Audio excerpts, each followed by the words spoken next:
Dagsa ng mga botanteng nais mag-transfer sa rehistro sa Dagupan City, kapansin-pansin ayon sa COMELEC. Sundan sa report. Tuloy-tuloy ang pagdating ng mga nagpaparehistro sa COMELEC Dagupan City. Kabilang narito ang new registration, transfer at reactivation. Yung tatay niya na kumuha ng residency sa Binok po, ma'am.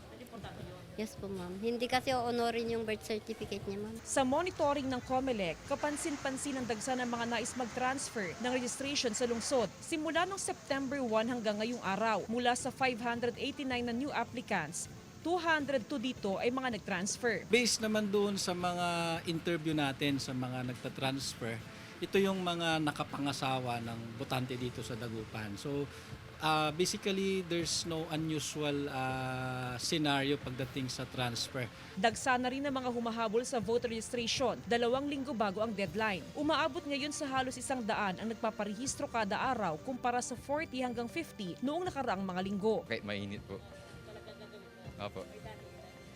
Dahil para sa atin lang din naman din yun eh. Pinaghahandaan ngayon ng COMELEC Dagupan ang huling 2 linggo ng voter registration kasama si Henry Duminsil, Jasmine Gabriel Galban, One North Central Luzon.